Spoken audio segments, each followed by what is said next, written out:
ನಮಸ್ಕಾರ. ಇವತ್ ನಾನ್ ನಿಮ್ ಜೊತೆ ಶೇರ್ ಮಾಡ್ಕೊಂತಿರುವಂತ ವಿಷಯ ನಮ್ಮ ಮಕ್ಕಳ ಹ್ಯಾಂಡ್ ರೈಟಿಂಗ್ ಬಗ್ಗೆ ಅಥವಾ ಸ್ಲೋ ಆಗಿ ಬರೆಯೋ ಸಮಸ್ಯೆ ಬಗ್ಗೆ.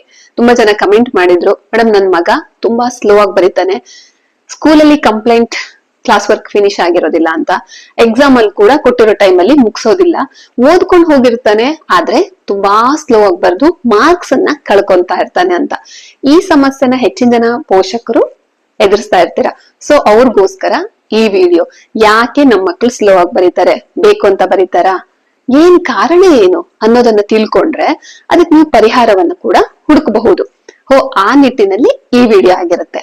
ಆದ್ರೆ ನೀವು ನನ್ಗೊಂದು ಪ್ರಾಮಿಸ್ ಮಾಡ್ಬೇಕು. ಏನು ಅಂತಂದ್ರೆ, ಇನ್ ಮುಂದೆ ನೀವು ನಿಮ್ಮ ಮಕ್ಕಳ ಮುಂದೆ ನನ್ ಮಗ ತುಂಬಾ ಸ್ಲೋ ಆಗಿ ಬರೀತಾನೆ, ಚೆನ್ನಾಗಿ ಓದಲ್ಲ, ಕಡಿಮೆ ಮಾರ್ಕ್ ತಗೊಂತಾನೆ ಅಂತ ಪದೇ ಪದೇ ಪದೇ ಅವರ ಮುಂದೆ ಹೇಳ್ಕೊಡ್ದು. ಆಗ್ಬಹುದಾ? ಡೀಲ್ ಓಕೆನಾ? ಇದನ್ ನೀವು ಹೇಳ್ತಾ ಏನಾಗತ್ತೆ, ಆ ಮಕ್ಳು ಕೇಳಿಸ್ಕೊಂಡಾಗ ಅವರ ತಲೆಯಲ್ಲಿ ಕೂತ್ಬಿಡತ್ತೆ, ಬರೆಯಕ್ ಹೋದಾಗೆಲ್ಲ ನಾನು ಸ್ಲೋ ರೈಟರ್, ನಾನು ತುಂಬಾ ಸ್ಲೋ ಆಗಿ ಬರಿತೀನಿ, ಹೇಗೋ ಅಮ್ಮ ಹೇಳಿದಾರೆ ಅನ್ನೋದು ಇಲ್ಲಿ ಕೂತ್ಕೊಂಡಾಗ ಅವ್ರ ಆಟೋಮೆಟಿಕ್ ಅವ್ರ ಕೈ ಏನಾಗುತ್ತೆ, ಸ್ಲೋನೇ ಹೋಗುತ್ತೆ. ಇದೆಲ್ಲ ಸೈಕಾಲಜಿ. ಸೊ ಹಾಗಾಗಿ ಇವತ್ತೇ ನೀವು ಆ ನೆಗೆಟಿವ್ ವರ್ಡ್ ಅನ್ನ ನಿಮ್ಮ ಮಕ್ಳ ಮುಂದೆ ಆಡೋದನ್ನ ಸ್ಟಾಪ್ ಮಾಡ್ತೀರಾ. ಓಕೆ ಅಲ್ವಾ? ನಾನು ಯಾಕೆ ಈ ವಿಡಿಯೋವನ್ನ ಮಾಡ್ತಿದ್ದೀನಿ ಅಂದ್ರೆ, ಈಗ ತುಂಬಾ ಓದ್ತಾರೆ ಚೆನ್ನಾಗಿ, ಆದ್ರೆ SSLC PUC ಅಲ್ಲಿ ಎಕ್ಸಾಮ್ ಅಲ್ಲಿ, SSLC PUC ಅಂತಾನಲ್ಲ, ಯಾವ್ದೇ ಎಕ್ಸಾಮ್ ಅಲ್ಲಿ ಬರ್ದಿರ್ತಾನೆ, ನಮ್ಗೆ ವಿಷಯ ಗೊತ್ತಿದೆಯಾ ಇಲ್ವೋ ಅಂತ ಗೊತ್ತಾಗಿ ಮಾರ್ಕ್ಸ್ ಸಿಗೋದು, ಫಸ್ಟ್ ಬರೋದು, ಪಾಸ್ ಆಗೋದು, ಫೇಲ್ ಆಗೋದು, ರ್ಯಾಂಕ್ ತಗೊಳ್ಳೋದು ಎಲ್ಲವೂ ಬರವಣಿಗೆ ಮೇಲಿದೆ. ಸೊ ಹಾಗಾಗಿ ನಮ್ಮ ಮಕ್ಕಳು ಓದಿದ್ರೆ ಮಾತ್ರ ಸಾಕೋಗೋದಿಲ್ಲ, ತುಂಬಾ ಚೆನ್ನಾಗಿ ಬರೆಯೋದು ಕೂಡ ಕಲಿಬೇಕು, ಮತ್ತೆ ಅಷ್ಟೇ ಫಾಸ್ಟ್ ಆಗಿ ಬರೆಯೋದು ಕೂಡ ಕಲಿಬೇಕಾಗತ್ತೆ. ಹ್ಯಾಂಡ್ ರೈಟಿಂಗ್ ಚೆನ್ನಾಗಿರ್ಬೇಕು, ಆ ಟೈಮ್ ಒಳಗ್ ಕೂಡ ಅವರು ಬರಿಬೇಕು. ಇದಕ್ಕೋಸ್ಕರ ಏನೆಲ್ಲ ಮಾಡಬಹುದು ಅನ್ನೋದನ್ನ ನನಗ್ ಗೊತ್ತಿರುವಷ್ಟು ನಾನ್ ನಿಮ್ ಜೊತೆ ಶೇರ್ ಮಾಡ್ಕೊಂತೀನಿ. ಫಸ್ಟಿಗೆ ಕಾರಣಗಳು ನೋಡೋಣ. ಈ ಕಾರಣ ಒಂದ್ ಮಕ್ಳಿಂದ ಇನ್ನೊಂದು ಮಕ್ಳಿಗೆ ವಿಭಿನ್ನವಾಗಿರುತ್ತೆ. ಎಲ್ಲಾ ಮಕ್ಳಿಗೂ ಒಂದೇ ಕಾರಣ ಆಗಿರೋದಿಲ್ಲ. ನಿಮ್ಮ ಮಗುವಿಗೆ ಇದ್ರಲ್ಲಿ ಯಾವ ಕಾರಣ ಸೂಟೇಬಲ್ ಆಗುತ್ತೋ ನೋಡ್ಬಿಟ್ಟು ಅದಕ್ಕೆ ಪರಿಹಾರವನ್ನ ಕಂಡುಕೊಳ್ಳೋಣ. ಓಕೆ, ಫಸ್ಟಿಗೆ ಬರೆಯುವ ಅಭ್ಯಾಸ ತೀರಾ ಕಡಿಮೆ ಇರೋದ್ರಿಂದಾಗಿ ಮಕ್ಕಳು ಸ್ಲೋ ಆಗಿ ಬರೀತಾರೆ. ಒಪ್ಕೊಂತೀರಾ? ಫಸ್ಟ್ ಕಾರಣ ಏನು? ಬರೆಯುವ ಅಭ್ಯಾಸ ತೀರಾ ಕಡಿಮೆ. ಓದ್ತಾರೆ, ಕೆಲವು ಮಕ್ಳು ಓದೋದು ಇಷ್ಟ, ಬರೆಯೋದಂದ್ರೆ ಇಷ್ಟ ಆಗಲ್ಲ. ಅವಾಗ ಮಕ್ಳು ಬರೆಯೋದನ್ನ ತುಂಬಾ ಕಡಿಮೆ ಮಾಡ್ತಾರೋ ಆವಾಗ ಅವರ ಫಾಸ್ಟ್ ಕೂಡ ಕಡಿಮೆ ಆಗತ್ತೆ. ಸೊ ನೀವ್ ಹಾಗಾಗಿ ಏನ್ ಮಾಡ್ಬೇಕು, ದಿನಾ ಒಂದು ಸ್ವಲ್ಪ ಬರೆಸುವ ಅಭ್ಯಾಸವನ್ನ ಫಸ್ಟ್ ಬೆಳೆಸಿ. ಓಕೆ, ಒಂದು. ನೆಕ್ಸ್ಟ್ ಇನ್ನೊಂದು, ಸೆಕೆಂಡ್ ಒನ್, ಪೆನ್ಸಿಲ್ ಅಥವಾ ಪೆನ್ನು ಹಿಡಿಯುವಂತ ರೀತಿ. ಕೆಲವು ಮಕ್ಕಳು ಪೆನ್ನನ್ನ ಹೀಗೆ ಹಿಡಿತಾರೆ, ಅಂದ್ರೆ ಆ ಹೋಲ್ಡ್ ಇರ್ತಾರಲ್ಲ, ಪೆನ್ಸಿಲ್ ಅಥವಾ ಪೆನ್ ಹೋಲ್ಡ್ ಕರೆಕ್ಟ್ ಆಗಿ ಮಾಡ್ತಿರಲ್ಲ, ಆಗ ಅವ್ರಿಗೆ ಅದು ಗ್ರಿಪ್ ಸಿಕ್ತಿರಲ್ಲ. ಹಾಗಾಗಿ ಅದು ಕೂಡ ರಾಂಗ್ ಇರುತ್ತೆ. ಇವತ್ತೇ ಚೆಕ್ ಮಾಡಿ ನಿಮ್ಮ ಮಕ್ಕಳು ಪೆನ್ಸಿಲ್ ಪೆನ್ ಅನ್ನ ಎಷ್ಟು ಪ್ರೆಸ್ ಮಾಡಿ ಹಿಡಿತಾರೆ ಅಥವಾ ಹೆಂಗ್ ಹಿಡಿತಾರೆ, ಅವ್ರ ಮೂವ್ಮೆಂಟ್ ಹೇಗಿದೆ ಅನ್ನೋದನ್ನ ನೋಡಿ, ಹಾಗೆ ಅವ್ರು ಯಾವ ರೀತಿ ಕೂತ್ಕೊಂತಾರೆ ಅದು ಕೂಡ ಮ್ಯಾಟರ್ ಆಗುತ್ತೆ. ಈಗ ನೋಡಿ, ಮೂರನೇ ಪಾಯಿಂಟ್ ಏನು ಅಂತಂದ್ರೆ, ನಿಮ್ಮ ಮಕ್ಕಳ ತಲೆಯಲ್ಲಿ ಏನ್ ಹೇಳಿ, ನಿಮ್ಮ ಮಕ್ಕಳ ತಲೆಯಲ್ಲಿ ಅಕ್ಷರಗಳ ಭಂಡಾರ ಇದ್ದಾಗ, ವಿಷಯಗಳು ಇದ್ದಾಗ ಆಟೋಮೆಟಿಕ್ ಏನಾಗುತ್ತೆ, ಬರೆಯೋ ಸ್ಕಿಲ್ ಕೂಡ ಫಾಸ್ಟ್ ಆಗುತ್ತೆ. ಯಾವಾಗ ಈ ತಲೆಯಲ್ಲಿ ಖಾಲಿ ಇರುತ್ತೋ, ಅಂದ್ರೆ ವಿಷಯಗಳು ಏನು ಇರೋದಿಲ್ವೋ, ಅಥವಾ ಸ್ಪೆಲ್ಲಿಂಗ್ ಕರೆಕ್ಟ್ ಆಗಿ ಗೊತ್ತಿರೋದಿಲ್ವೋ, ಅಥವಾ ವಿಷಯನೇ ಸ್ಪಷ್ಟತೆ ಇರೋದಿಲ್ವೋ, ಆಗ ನಿಮ್ಮ ಮಕ್ಕಳು ಸ್ಲೋ ಆಗಿ ಬರೀತಾರೆ. ಇದನ್ನ ಫಸ್ಟ್ ಅರ್ಥ ಮಾಡ್ಕೊಳ್ಳಿ. ಹೇಗೆ? ಈಗ ಒಂದ್ ಎಕ್ಸಾಂಪಲ್ ಕೊಡ್ತೀನಿ. ಕುವೆಂಪು ಆಗಿರ್ಬಹುದು, ದ.ರಾ ಬೇಂದ್ರೆ ಆಗಿರ್ಬಹುದು, ಇವಾಗಿನ ಕವಿಗಳಾಗಿರ್ಬಹುದು, ಯಾರೇ ಆಗಿರ್ಬಹುದು, ಅವ್ರು ಅಷ್ಟಿಷ್ಟು ದೊಡ್ಡ ಗ್ರಂಥಗಳನ್ನ ಹೇಗ್ ಬರೆದ್ರು ಅಂದ್ರೆ, ಅವರು ತುಂಬಾ ಓದ್ತಾ ಇದ್ರು. ಅವ್ರು ಪದ ಸಂಪತ್ತು ಅಂತಾರೆ ಗೊತ್ತಾ, ನಾಲೆಜ್ ಅನ್ನ ಫಸ್ಟ್ ತಗೊಂಡ್ರ ಮೇಲೆ ಅದು ಆಟೋಮೆಟಿಕ್ ಆಗಿ ಪದಗಳು ಬರಿತಾನೇ ಹೋಗ್ತಾರೆ ನಾನ್ ಸ್ಟಾಪ್. ಯಾಕಂದ್ರೆ ಅದು ಇಲ್ಲಿ ತುಂಬಿರುತ್ತೆ, ಇಲ್ಲೇನೋ ಒಂದ್ ಇರ್ಬೇಕಲ್ಲ ಬರೆಯೋದಕ್ಕೆ. ಸೊ ಹಾಗಾಗಿ ಇವತ್ತೇ ಚೆಕ್ ಮಾಡ್ಕೊಳ್ಳಿ, ನಿಮ್ಮ ಮಕ್ಕಳು ಏನಾದ್ರೂ ಕಡಿಮೆ ಓದ್ತಾ ಇದ್ದಾರಾ, ಅಥವಾ ಅವ್ರಿಗೆ ಕರೆಕ್ಟ್ ಆಗಿ ಸ್ಪೆಲ್ಲಿಂಗ್ ಗಳು ಬರ್ತಾ ಇಲ್ವಾ, ಅಥವಾ ಅವ್ರಿಗೆ ಆ ವಿಷಯನೇ ಅರ್ಥ ಆಗಿಲ್ವಾ. ಈ ಸಮಸ್ಯೆ ಇದ್ದಾಗ ನಿಮ್ಮ ಮಕ್ಕಳು ಖಂಡಿತವಾಗ್ಲೂ ಬರೆಯೋದಿಲ್ಲ. ಹಾಗಾಗಿ ಏನ್ ಮಾಡ್ಬೇಕು, ಜಾಸ್ತಿ ಓದಿಸ್ಬೇಕಾಗತ್ತೆ, ಸ್ಪೆಲ್ಲಿಂಗ್ ಗಳನ್ನ ನೀವು ಹೇಳ್ಕೊಟ್ಟು ಕಲಿಬೇಕಾಗತ್ತೆ. ಇದೊಂದು ರೀಸನ್. ಯಾವಾಗ ನಾವು ಯೋಚಿಸಿ ಬರಿತೀವೋ ಅವಾಗ ಆಟೋಮೆಟಿಕ್ ಸ್ಲೋ ಆಗೇ ಆಗತ್ತಲ್ವಾ. ತುಂಬಾ ಯೋಚನೆ ಮಾಡಿದಾಗ ಏನಾಗುತ್ತೆ, ಬರೆಯೋದಕ್ಕೆ ಏನೂ ಬರೋದಿಲ್ಲ. ಇಲ್ಲಿ ತುಂಬಾ ವಿಷಯಗಳಿದ್ದಾಗ ಕೈ ಆಟೋಮೆಟಿಕ್ ಹೋಗುತ್ತೆ, ಅದು ಹೇಳ್ತಾರಲ್ಲ, ಇದೇ ಒಂದು ಲಾಜಿಕ್. ಈಗ 4ನೇ ವಿಷಯ ಏನು ಅಂತಂದ್ರೆ, ಕಣ್ಣಿಗೂ ಮತ್ತು ಕೈಯಿಗೂ ಕೋಆರ್ಡಿನೇಷನ್ ಕರೆಕ್ಟ್ ಆಗಿ ಇಲ್ದೇ ಇರೋದು. ಇದು ಹೇಗಂತ ಕೇಳಿದ್ರೆ, ಪುಸ್ತಕವನ್ನ ಎಲ್ಲೋ ಇಡೋದು, ಇನ್ನೆಲ್ಲೋ ಕೂತ್ಕೊಂಡು ಬರಿತಾ ಇರೋದು. ಕಣ್ಣು ಅದು ನೋಡ್ಬೇಕಂದ್ರೆ ಕಷ್ಟಪಟ್ಟು ಅಲ್ಲೆಲ್ಲೋ ಇರೋದನ್ನ ನೋಡುತ್ತೆ, ಇಲ್ಲಿ ಬರೆಯುವಾಗ ಟೈಮ್ ತಗೊಳುತ್ತೆ, ಸ್ಲೋ ಆಗ ಕೂಡ ಬರೆಯೋದು ಸ್ಲೋ ಆಗುತ್ತೆ. ಅದಕ್ಕೆ ಏನ್ ಮಾಡ್ಬೇಕು, ಯಾವಾಗ್ಲೂ ನಮ್ಮ ನೇರಕ್ಕೆ ಪುಸ್ತಕ ಇರ್ಬೇಕು, ಬರೆಯೋ ರೀತಿಯಲ್ಲಿ ಕುತ್ಕೊಂಡು ಬರಿಬೇಕಾಗತ್ತೆ.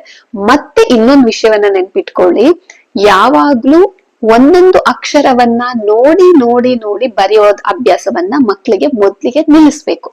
ಯಾವ ರೀತಿ ಅಂದ್ರೆ, ಕೆಲವು ಮಕ್ಳು ಈಗ ಕನ್ನಡ ಅಕ್ಷರ ಅಂತ ಇದೆ ಅನ್ಕೊಳ್ಳಿ, ಈಗ ಕರ್ನಾಟಕ ಇದೆ ಅನ್ಕೊಳ್ಳಿ, ಕೆ ಒಂದ್ಸರಿ ನೋಡೋದು ಬರೆಯೋದು, ಎ ಒಂದ್ಸರಿ ನೋಡೋದು, ಹೀಗೆ ಒಂದೊಂದು ಜಸ್ಟ್ ಅಕ್ಷರಗಳನ್ನ ನೋಡಿ ನೋಡಿ ನೋಡಿ ಬರೆಯೋ ಅಭ್ಯಾಸ ಇರುತ್ತೆ. ಅದನ್ನ ನೀವು ಗಮನಿಸಿ, ನಿಮ್ ಮಕ್ಳು ಹೇಗ್ ಬರೀತಿದ್ದಾರೆ ಅಂತ. ಅದ್ರ ಬದಲು ಕರ್ನಾಟಕ ಅಂತಿದ್ರೆ ಪೂರ್ತಿ ಆ ಕರ್ನಾಟಕ ವರ್ಡ್ ಅನ್ನ ಓದ್ಕೊಂಡು ಅವ್ರು ಬರಿಬೇಕು. ಆಗ ಸ್ಪೆಲ್ಲಿಂಗ್ ಅವ್ರಿಗೆ ಚೆನ್ನಾಗ್ ಗೊತ್ತಾಗತ್ತೆ, ಕಲ್ತಂಗಾಗತ್ತೆ. ತನಗ್ ಸ್ಪೆಲ್ಲಿಂಗ್ ಗೊತ್ತಾಗಿಲ್ಲ ಅಂದ್ರೂ ಗೊತ್ತಿಲ್ಲ ಅನ್ನೋದು ಗೊತ್ತಾಗತ್ತೆ, ತಪ್ಪಾಗತ್ತಲ್ಲ, ಅವಾಗ ಫಾಸ್ಟ್ ರೈಟಿಂಗ್ ಆಗತ್ತೆ. ಆ ತಪ್ಪನ್ನ ನಿಮ್ ಮಕ್ಳು ಮಾಡ್ತಿದಾರ ಅಂತ ಇವತ್ತೇ ಚೆಕ್ ಮಾಡಿ. ಪೂರ್ತಿ ಸೆಂಟೆನ್ಸ್ ಅನ್ನು ಓದ್ಕೋಬೇಕು, ಇಲ್ಲ ಪೂರ್ತಿ ವರ್ಡ್ ಅನ್ನು ಓದ್ಕೋಬೇಕು. ಒಂದೊಂದೇ ಅಕ್ಷರವನ್ನ ಓದ್ತಾ ಇದ್ರೆ ಸ್ಲೋ ಆಗತ್ತೆ, ಇದೊಂದು ಕಾರಣ. ಕ್ಲಿಯರ್ ಅಲ್ವಾ? ನೆಕ್ಸ್ಟ್, ತಪ್ಪಾಗಬಹುದೆಂಬ ಭಯ ಅಥವಾ ಒತ್ತಡದಿಂದ.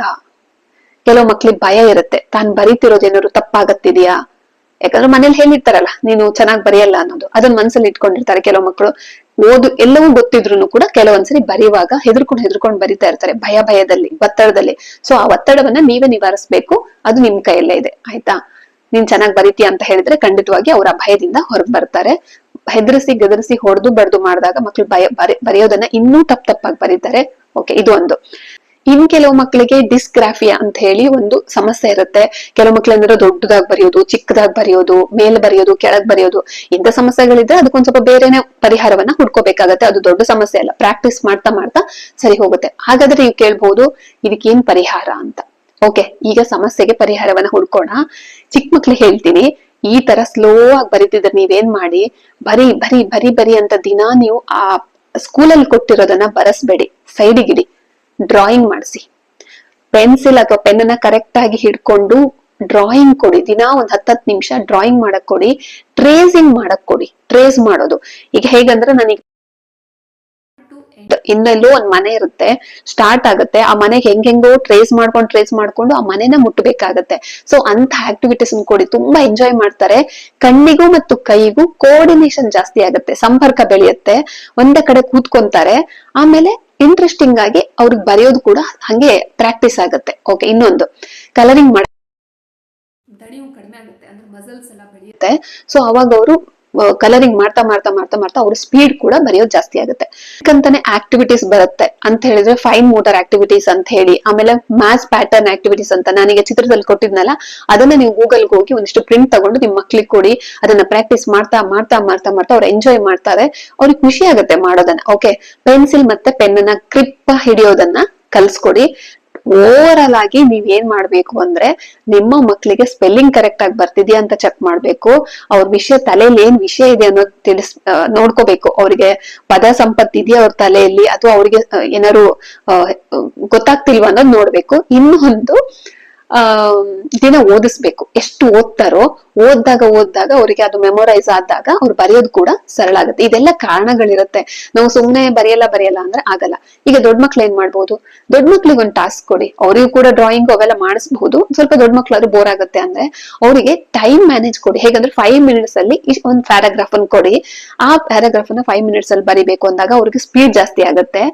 ಆಮೇಲೆ ಇನ್ನೊಂದು, 5 ಮಿನಿಟ್ಸ್ ಅಲ್ಲಿ ಎಷ್ಟು ಪದಗಳನ್ನ ನೀನ್ ಬರೀತೀಯಾ ನೋಡೋಣ ಅಂತ ಒಂದು ಟಾಸ್ಕ್ ಇಡಿ. ದಿನಾ ಒಂದೊಂದು 5 ನಿಮಿಷ 10 ನಿಮಿಷ, ಅಂದ್ರೆ ಟೆಕ್ಸ್ಟ್ ಬುಕ್ ಅಲ್ಲಿ ಇರೋದಲ್ಲ, ಟೆಕ್ಸ್ಟ್ ಬುಕ್ ಹೊರಗಡೆ ಇರುವಂತ ಒಂದು ಕತೆ ಪುಸ್ತಕದ್ದು ಅಥವಾ ಅವನಿಗೆ ಇಷ್ಟ ಆಗಿರೋ ಯಾವ್ದಾದ್ರು ಒಂದು ಸಬ್ಜೆಕ್ಟ್ ತಗೊಂಡು ಬರೆಯೋದಕ್ಕೆ ಕೊಡಿ. ಆಗ ಮಕ್ಕಳು ಬರಿತಾ ಸ್ಕಿಲ್ ಅನ್ನ ಡೆವಲಪ್ ಮಾಡ್ಕೊಂತಾರೆ. ಹಾಗೆ ಇನ್ನೊಂದು, ಈ ತರದ್ದು ಬೋರ್ಡ್ ಗಳೆಲ್ಲ ಬರುತ್ತೆ ನೋಡಿ, ಚಿಕ್ಕದೊಂದು, ಜಾಸ್ತಿ ಇರಲ್ಲ, 150 ರುಪೀಸ್ಗೆಲ್ಲ ಸಿಗುತ್ತೆ. ಅದ್ರಲ್ಲಿ ಪೆನ್ಗಳಿರುತ್ತೆ. ಸೊ ಅದರಲ್ಲಿ ಅವರು ಬರೆಯೋದನ್ನ ಅಭ್ಯಾಸ ಮಾಡಿದಾಗ ಖುಷಿ ಆಗುತ್ತೆ. ಈ ತರದೆಲ್ಲ ತೆಕ್ಕೊಡಿ ಸ್ವಲ್ಪ. ಇದು ನನ್ ಮಗಳು ಏನೋ ಮ್ಯಾಥ್ಸ್ ಡ್ರಾಯಿಂಗ್ ಮಾಡೋದಕ್ಕಂತ ಇಟ್ಕೊಂಡಿದ್ದಾಳೆ.